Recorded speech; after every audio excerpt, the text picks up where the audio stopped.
तो हेलो दोस्तों, आपका स्वागत है श्री श्याम कला उर्दू चैनल पर। तो मैं आपके लिए आज का जो नया टॉपिक लेके आया हूँ, जिसके अंदर आपको आज नया चैप्टर है। तो नए चैप्टर के अंदर आपको ईंट बन के तथा अस्थि वाला चैप्टर है।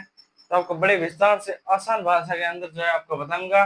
तो सबसे पहले आपको इस चैप्टर के जो है टॉपिक पर क्या नाम लिखा हुआ देखो, ईंट बन के तथा अस्थियां। मतलब इसके अंदर जो है पुरानी पुरानी चीजों के बारे में हमें बताया गया है। ईंट इसके अंदर बताइए बताई है, मतलब पुरानी पुरानी चीजें हैं और मन के जो है पुराने हैं, और अस्थियां यहाँ पर मिली है।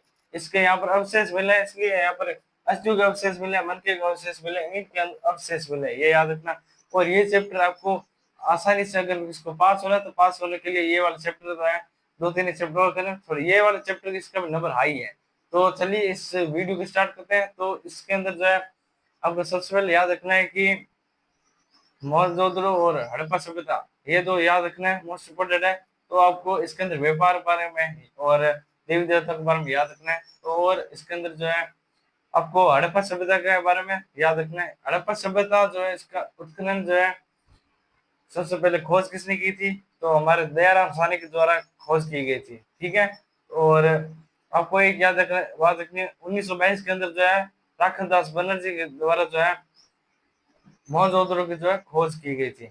और आपको एक बात और याद रखनी है कि इन दोनों की जो है 1924 के अंदर जॉन मार्शल ने विश्व के सामने जो है इन दो सभ्यता को सामने लेकर आए थे। ये मोस्ट इम्पोर्टेंट है। अगर आपको ऑप्शन के अंदर कभी भी ये ऐसा दिखे ना, दशक के अंदर, मतलब दशक का मतलब है 10 साल, 10 साल होता है। और आपको और कभी के ऑप्शन ऐसे दे देते हैं, ए ऑप्शन ये दे देते हैं 1920, ऐसे 21-22 नहीं देते हैं। तो अगर बी के अंदर ऐसे दे देते हैं 1930, 40, 50, आपको ऑप्शन ए करना है, क्योंकि ऑप्शन क्योंकि दशक था 1920 का। ठीक है। तो आगे बात करते हैं हम। तो इसके अंदर जो है सबसे पहले आपको मोहनजोदड़ो और हड़प्पा सभ्यता के बारे में याद रखना है। हड़प्पा सभ्यता बहुत ही पुरानी है, सिंधु नदी के किनारे थी। तो सिंधु नदी जो है उसके किनारे बहती थी, इसलिए इसका नाम सिंधु घाटी सभ्यता भी पड़ता है। और आगे और आप बता दो कि यहाँ पर जो है कई कई जगहों पर अवशेष मिले हैं। देखो क्या क्या चीज के अवशेष मिले हैं, क्या क्या चीज प्रसिद्ध थी किस जगह की। तो बात करते हैं अब इसका भी। तो मन के यहाँ पर देख ले, तो देख लो, चनुद्रो जो है प्रसिद्ध था मन के बनाने में। ये चनुद्रो कहाँ पर है, तो याद रखना पाकिस्तान के अंदर जो है। ठीक है, पाकिस्तान के अंदर है। ठीक है। इसका क्षेत्रफल कितना था, तो क्षेत्रफल याद रखना 7 हेक्टेयर था। 7 हेक्टेयर इसका क्षेत्रफल था। और यहाँ पर क्या क्या बनता था, तो संगों की कटी होती थी, धातु का कार्य भी होता था यहाँ पर, धातु का कार्य भी होता था। मोहरे बना मोहरे जो वो भी बनती थी यहाँ पर। और सेल मोहरे किस पत्थर से बनती थी, तो मोहरे सेल खड़ी नामक पत्थर से बनती थी। वो पत्थर एकदम नरम होता था, उसी के द्वारा बनती थी। और बाट बाट किससे बनता था, तो बाट चट नामक पत्थर से बनता था। और बाट के बारे में और चट और आपको मोहरे के बारे में मैं आपको बताता हूँ। मोहरे जो है आपको जो है इसका साक्ष्य जो है ओमान से, ओमान जो है यहाँ पर हड़प्पा सभ्यता के मोहरे मिली है। और मेसोपोटामिया में यहाँ पर जो है कुबड़दार बेल के जो है यहाँ पर जो है ऐसे कुबड़दार बेल जो है यहाँ पर इसकी यहाँ बनी हुई थी, यहाँ पर वो इसकी मोहर मिली है हड़प्पा सभ्यता। और इससे ये साक्ष्य मिलता है कि यहाँ पर जो व्यापार इन दोनों के अंदर जो है भीतर हुआ करता था। ओमान से यहाँ पर जो तांबा जाता था बड़ी मात्रा में। और सबसे ज्यादा जो है, और मोहरे जो है व्यापार या अन्य कोई कार्य के लिए होता था। और चट नमक पत्थर जो है इससे जो है मन को या कोई छोटी चीजों को जो है तोलने के लिए, मन के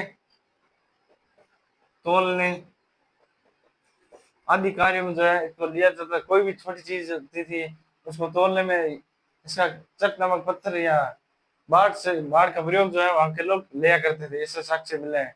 और आगे देख लेते हैं, नागेश्वर और बालाकोट के बारे में बात करते हैं। तो नागेश्वर और बालाकोट में भी यहाँ पर जो है सबसे प्रसिद्ध है। अगर संघ की कटाई के अंदर नाम आए प्रसिद्ध, जो है ऐसे प्रश्न ऐसे आ जाए संघ की कटाई के अंदर प्रसिद्ध जो है कौन सा क्षेत्र है, तो ये गुजरात का है। ये याद रखना, गुजरात कौन सा है, गुजरात का है। ठीक है।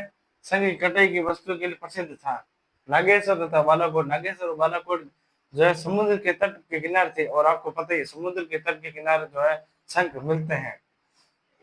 और आगे बात करते हैं, हड़प्पा सभ्यता के लोग जो है पूजा भी करते थे। तो पूजा किन किन की करते थे, तो याद रख लेना यहाँ पर साक्ष्य मिले हैं आराध्य शिव की करते थे, मूर्तियों की करते थे, और पेड़ पौधों की करते थे, और जीव जंतु की करते थे, यहाँ पर भी पूजा करते थे, जानवर करते थे, आराध्य शिव की करते थे। ये साक्ष्य जो है यहाँ मूर्ति मिली थी, यहाँ पर हड़प्पा शब्द के अंदर जो है जॉन मार्शल द्वारा प्रकाशित की गई थी। और ये पेड़ पौधे के जो है उनको उनकी भी जो है पूजा करते थे, ये भी साक्ष्य मिले, जानवर की सब पूजा करते थे कई के।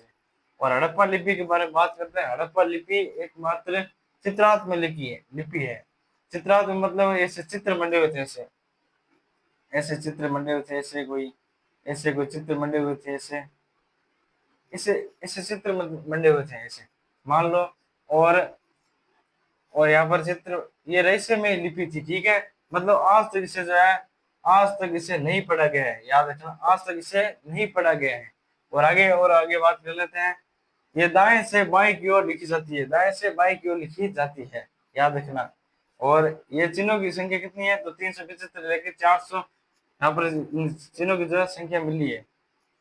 ये मोस्ट इम्पोर्टेंट है, ये एमसीक्यू के अंदर जो है पूछा गया सवाल है। और आगे हड़प्पा सभ्यता के पतन के बारे में बात कर लेते हैं। ये मोस्ट इम्पोर्टेंट है, ये 2026 के अंदर जो है, 2027 के अंदर जो है पूछा जाएगा, 100% है। ये वाला सवाल तो आप करके जाना, क्योंकि ये हर बार एग्जाम के अंदर पूछे जाते हैं। और इसका जो पतन के कारण आपको मैं ऐसे ही बता दूं, आप इसका सबसे पहले जो है पतन का कारण है जलवायु।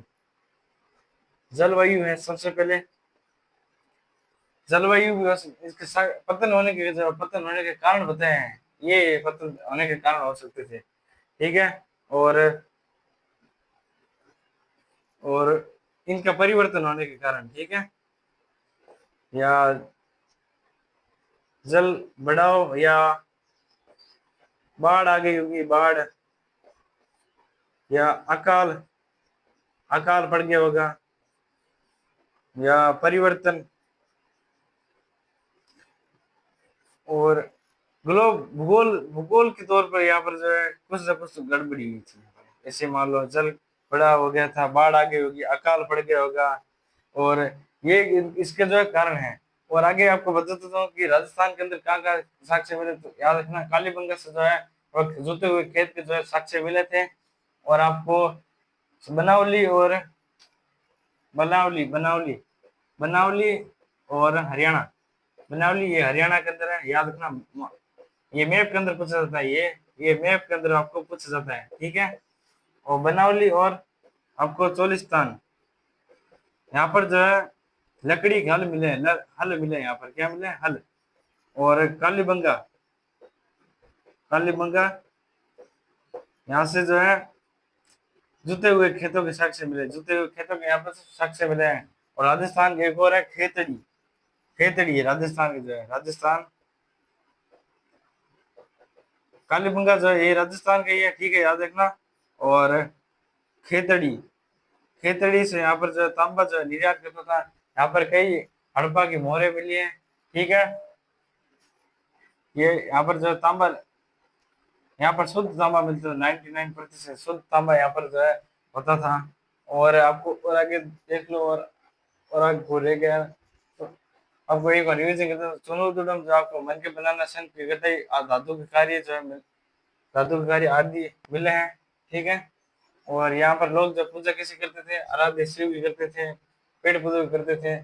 और यहाँ पर लोग लोग जो खेती भी करते थे, चना, काला चना, बाजरा, गेहूं आदि के यहाँ पर जो साक्ष्य मिले हैं। और पतन के कारण मैंने बताया जलवायु या अपार्दन हो गया था, अपार्दन आदि चीजों पे हो गया होगा। और भूमि का कुछ सूखा होने पर, सूखा या बाढ़ होने पर, या पशुओं के परिवर्तन, या एक जगह दूसरी जगह पर लोगों के जाने के कारण भी हो सकता है।